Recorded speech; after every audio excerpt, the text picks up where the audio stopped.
আজ আমি আমার এই ছোট্ট ভাঙাচোরা ঘরটাকে পুরাতন সমস্ত জিনিস দিয়ে নতুনত্বের ছোঁয়া দেব। তো হ্যালো এভরিওয়ান, গুড মর্নিং। কেমন আছেন সবাই? আশা করছি সবাই ভালো আছেন ও সুস্থ আছেন। আমরাও বেশ ভালো আছি। আমার আরও একটি নতুন ভিডিওতে আপনাদের সবাইকে স্বাগত জানাই। আজ বৃহস্পতিবার আর এখন ঘড়িতে বাজে ওই সকাল 4টে নাগাদ। এখন থেকে আপনাদেরকে সাথে নিয়ে আজকের ভিডিওটি শুরু করলাম।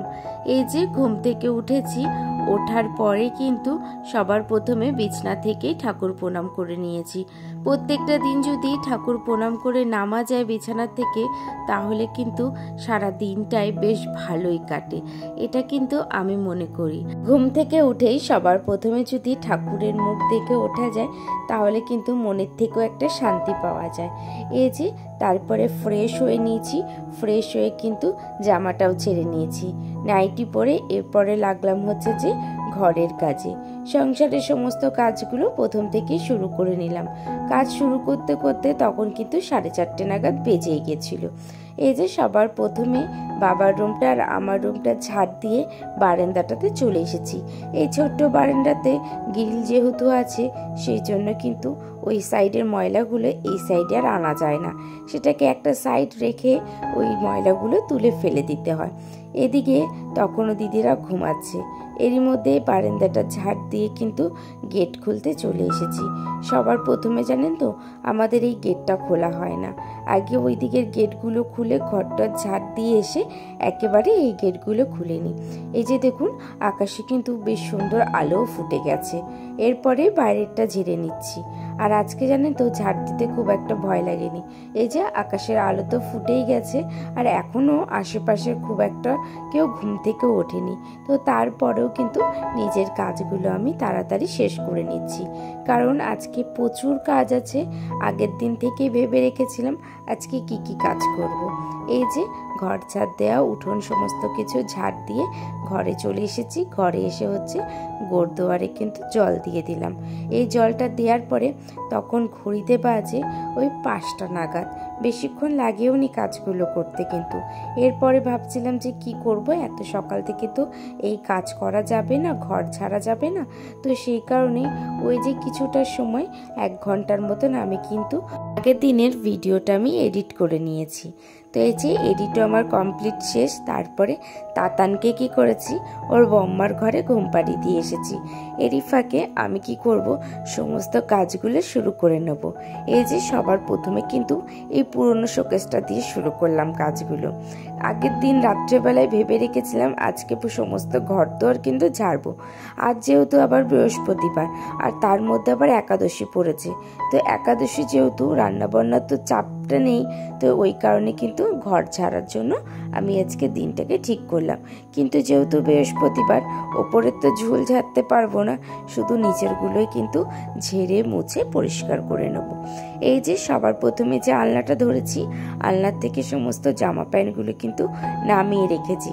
নামানোর পরে ওই যে যে ফাঁকা জায়গাটাতে সমস্ত জিনিসগুলো রাখি, সেটাকে কি করেছি, ঝেড়ে নিয়েছি। ঝাড়ার পরে প্রত্যেকটা জিনিসের ওপরে কিন্তু বেশ ভালো করে ময়লা বসেছিল। ওই যে 10 দিন বাড়িতে ছিলাম না, 10 দিনে কিন্তু এতটা পরিমাণে ময়লা বসেছে। তাহলে ভাবুন 1 মাসে কি পরিমাণে ময়লাটা হচ্ছে ঘরে। তো এদিকে সমস্ত ময়লাগুলো কিন্তু ঝেড়ে মুছে সমস্ত জিনিসগুলো আবারও রেখে দিয়েছি। ওইদিকে কিন্তু শোকেসটা গোছানোর পরে বাবুর হচ্ছে ওষুধের র্যাকটাও গুছিয়ে নিয়েছি। ওষুধের র্যাকটার উপরের কাগজটা না একেবারে তেল পড়ে নষ্ট হয়ে গেছে, আর এই মুহূর্তে আমার হাতের সামনে কোনো কাগজ ছিল না। ওই কারণে কাগজ ছাড়াই কিন্তু সমস্ত জিনিসগুলো গুছিয়ে রেখে দিয়েছি। ওষুধের র্যাক গোছানোর পরে শোকেসের ওপরটা ধরেছি। এই শোকেসের ওপরটা না আমার বেশ একটা পছন্দের জায়গা। এই যে দেখুন, সমস্ত কিন্তু পুরাতন জিনিস, কোনো কিন্তু নতুন জিনিস আমার ঘরে এখনো পর্যন্ত আসেনি। এই যে তাতানের কিছু আনেন তো খেলনা ভেঙে গেছিল, সেগুলোকেই হালকা পাতলা করে জোড়া তালি দিয়ে কিন্তু আমি বেশ সুন্দর করে এই শোকেসের জায়গাটা সাজিয়েছি। কিছু ফুল টুল দিয়েও কিন্তু সাজানো হয়েছে। এই যে হলুদ কালারের ফুলটা দেখছেন, ওটা এই বছর মেলার থেকে কেনা হয়েছে। তো সেই জন্য বেশ সুন্দর লাগে কিন্তু আমার এত সুন্দর সুন্দর জিনিসগুলো পাওয়া যায়। আর জানেন তো, এমন একটা সময়ে মেলাটা এবছর হয়েছিল যে আমার কাছে খুব একটা টাকা পয়সাও ছিল না যে অনেক কিছু কিনবো। তো এই কারণে এই বছর ভেবে রেখেছি অনেক কিছু কেনার কথা। তো এখন থেকে অল্প অল্প করে কিন্তু সঞ্চয় করছি ওই কারণে। তো এদিকে ওই সাইডে শোকেসটা গুছিয়ে সমস্ত জিনিসপত্র ঝেড়ে মুছে কিন্তু রেখে দিয়েছি। তারপরে আমার নতুন শোকেসে চলে এসেছি। নতুন শোকেসের ওপরে তো আমার আরেকটা পছন্দের জায়গা, আমার সমস্ত টেডিগুলো আছে। যেই টেডিগুলো আমার একটা স্বপ্ন বলতে পারেন, যে আমার সারা ঘরে কিন্তু টেডি দিয়ে ভরা থাকবে। সমস্ত টেডিগুলোকে মুছে ঝেড়ে কিন্তু ওই আবার সুন্দর করে সাজিয়ে রেখেছি, শুধু একটুখানি জায়গাটা পাল্টেছি। কিছু টেডির পজিশনটা আমি একটু চেঞ্জ করে দিয়েছি, তাহলে কিন্তু জিনিসপত্রগুলো দেখতেও বেশ সুন্দর লাগছে। তাতানের খেলনার পরিমাণটা কিন্তু দিনের দিন বেড়েই যাচ্ছে। মামা বাড়ি যাচ্ছে আর এক একটা করে খেলনা নিয়ে আসছে। শুধু একটা খেলনাই কিন্তু আনা হয় না, একবার গেলে অনেক কিছু খেলনা কিন্তু আসা হয়। আর তাতান কোনো খেলনা দিয়ে কিন্তু সেভাবে খেলতে চায় না, তো সেটা কি করতে হচ্ছে, এখন গুছিয়ে গাছিয়ে কিন্তু রেখে দেওয়া হচ্ছে।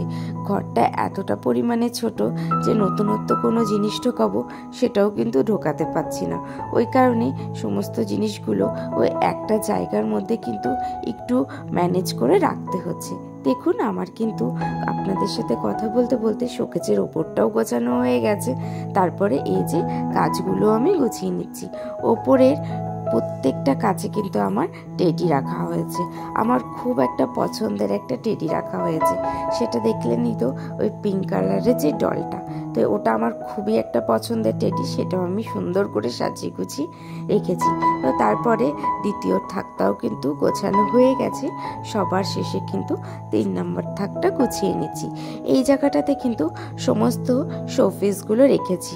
এই শোপিসগুলো এলোমেলোভাবে রাখা ছিল, সেটাকে একটুখানি সুন্দর করে ঝেড়ে মুছে রেখে দিচ্ছি।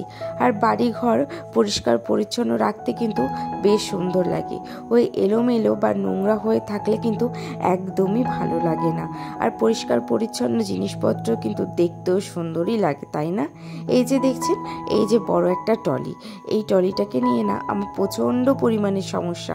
কোথাও গেলে অল্প কিছু জিনিস নিলেও এত পরিমাণে ভারী হয়ে যায়, সেটা কিন্তু আর বয়ে নেওয়া যায় না। এই যে মামা বাড়ির থেকে এসেছি, আর কোনো জামা প্যান্টই কিন্তু ভরা হয়নি। তো আজকে সমস্ত জামা প্যান্টগুলো আলমারিতে ভরে প্রত্যেকটা ট্রলি কিন্তু ফাঁকা করলাম। ফাঁকা করে এই যে এই ট্রলিটাকে হচ্ছে আলমারির ওপরে রেখে দিয়েছি ঝেড়ে। আরেকটা ট্রলি আছে, সেটাকে বাঙ্কারে ঢোকাবো, ওই কারণে আর আলমারির ওপরে ঢোকালাম না। জানেন তো, আমার খাটের নিচটাকে না আপনারা যদি দেখাতে পারতাম, দেখলে মনে হতেন যে বহু যুগ মনে হচ্ছে খাটের নিচে ঝাঁটাই পড়েনি। কিন্তু এদিকে 2 দিন 3 দিন পরে খাটের নিচটাতে কিন্তু ঝাঁট দেওয়া হয়। ওই যে 10 দিন ছিলাম না, 10 দিনের নোংরা। তারপরে বাড়ি যাওয়ার আগে তাতান কি করেছে, এত পরিমাণে আমার একটা ফুলের টপকে এত পরিমাণে ফুলগুলো তুলেছে যে সমস্ত ফুলগুলো কিন্তু খাটের নিচে গিয়েই পড়েছে। দেখুন, খাটের নিচ থেকে কি পরিমাণে নোংরা বেরোচ্ছে। মনে হচ্ছে না যে কতকাল মনে হচ্ছে ঘর বাড়িটাকে পরিষ্কার পরিচ্ছন্নই করে না। এদিকে মোটামুটি আমার কিন্তু ঝাড়া মোছার কাজ কমপ্লিট হয়ে গেছে। পরে ঘরটাকেও কিন্তু আমি ঝাড় দিয়ে নিলাম। ঘর ঝাড়ার পরে কিন্তু ঘরটাকে মুছে নিচ্ছি। এত পরিমাণে নোংরা বেরিয়েছে, যদি না মুছতাম সেই নোংরাগুলো কিন্তু ঘরেই লেগে থাকতো। এদিকে ঘরটাও কিন্তু মুছে নিচ্ছি, আর দরজাটাও কিন্তু মুছে নিয়েছি। জানলাটা আর সেভাবে মোছা হয়নি, জানলাটাকে কিন্তু ঝাঁটাটা দিয়ে ভালোভাবে ঝেড়ে টেড়ে নিয়েছি। আমার রুমের জানলাটা কিন্তু এই ঘরের ভেতর দিয়ে একদমই মোছা যায় না, ওই কারণে বাইরে বেরিয়ে মোছা হয়, সেটা কিন্তু আমি একদমই হাতে পাই না। ওই কারণে কি হয় বলুন তো, ওই কিছু কিছু মানে 2-1-3 মাস পরে কিন্তু জানলাটা মোছা হয়। আর দরজাটা আমি সবসময় মুছেই থাকি, 2 দিন 3 দিন 1 সপ্তাহের মধ্যে যখনই ক্লিন করি তখনই কিন্তু মুছে থাকি। এদিকে সমস্ত কাজবাজ সেরে কিন্তু স্নানটাও করে নিয়েছি। স্নান করে সমস্ত জামা প্যান্টগুলো ধুয়ে কিন্তু ছাদে চলে এসেছি মেলতে। ছাদে আসা মানেই তো জানেনই আপনারা, ঠাকুর ঘরে প্রণাম করা, তুলসী তলায় জল দেওয়া। তুলসী তলায় জল দিয়ে সমস্ত কিছু জামা প্যান্ট নিয়ে নিচে চলে এসেছি। নিচে এই জামা প্যান্টগুলো দিদি গুছিয়ে দিয়েছিল। তো গোছানোর পরে এই যে আমি এরপরে কি করছি, সমস্ত জিনিসগুলো সুন্দর করে সাজিয়ে রাখছি। এই সুন্দর করে সাজানোটার উপরেই কিন্তু আমাদের ঘরের সৌন্দর্যটা কিন্তু নির্ভর করে। যদি জিনিসপত্র সুন্দর করে সাজানো না থাকে, রাজপ্রাসাদটাকেও কিন্তু একদমই দেখতে ভালো লাগে না। আর যদি সুন্দর করে আপনারা ঘর বাড়ি সাজিয়ে রাখা হয়, একটি টিনের ভাঙাচোরা ঘরকেও কিন্তু রাজপ্রাসাদের থেকেও বেশি সুন্দর লাগে। তো সেই জন্য সব থেকে পরিষ্কার পরিচ্ছন্ন রাখলেই সেটাকে কিন্তু সুন্দরতার সাজ পায়, না হলে কিন্তু একদমই বেমানান লাগে। এদিকে দেখুন, আপনাদের সাথে গল্প করতে করতে আমার অনেকটা কাজে এগিয়ে গেছে। কিছু জামা প্যান্ট ছিল, তাতানের কিছু কথা ছিল, সেটাকেও কিন্তু সুন্দর করে সাজিয়ে গুছিয়ে রেখে তাতানের জামা প্যান্টগুলোকে বাস্কেটে ঢুকে চলে গেছিলাম উপরে। আজকে কিন্তু যেহেতু একাদশীর কিন্তু খাওয়া দাওয়া করতে মা করেছিল আজকে শুধু সবজি। তো সেই সবজিটা খেয়ে আর ফল খেয়ে কিন্তু নিচে চলে এসেছি। নিচে এসে আবার নিজের কাজগুলো শুরু করে দিয়েছি। এই যে শোকেসগুলো কিন্তু মোছা হয়েছিল, কিন্তু ক্লিন করা আর হয়নি। কারণে এই যে এখন কলিন দিয়ে কিন্তু সমস্ত কাজ, শোকেস থেকে শুরু করে আলমারি সমস্ত কিছুই আমি কিন্তু মুছে নিচ্ছি। এদিকে শোকেসটা মুছে হয়ে গেছে, আলমারিটাও মুছে নিয়েছি। এরপরে আমার গোপুসোনাকে কিন্তু মুছে নিচ্ছি। এই গোপুসোনাটা না আমার জীবনে অনেকটা স্পেশাল। এই গোপুসোনার গল্প আমি অন্য একটি ভিডিওতে আপনাদেরকে শেয়ার করব। তো গোপুসোনাকে মুছে চলে এসেছি খাটটাকে মুছতে। আপনাদেরকে আগের একটা ভিডিওতে আমি বলেছিলাম আমি খাট মোছার আগে সবসময় WD-40 দিয়ে কিছুক্ষণ স্প্রে করে রেখে দিই। তার 10 থেকে 15 মিনিট পরে কিন্তু আমি খাটটাকে মুছে নিই। খাট মোছার পরে আমার ওই ছোট্ট ফুলের টবটাতে ফুলটা সাজিয়ে রেখে দিয়েছি। এদিকে তাতানের জন্য দুটো টিস্যু আনা হয়েছিল। তো একটা টিস্যু যেহেতু এখন ইউজ করব, ফুরিয়ে গেছে, আর একটা টিস্যু কি করলাম রেখে দিয়েছি, যখন এই টিস্যুটা শেষ হয়ে যাবে তখন ইউজ করব। তো টিস্যু রাখার পরে কিন্তু কিছুক্ষণ রেস্ট নিয়ে এই যে সন্ধে হয়ে গেছে, সন্ধেটাও আমি দিয়ে দিচ্ছি। তো আজকের মতন ভিডিওটা আমি এখানেই শেষ করলাম।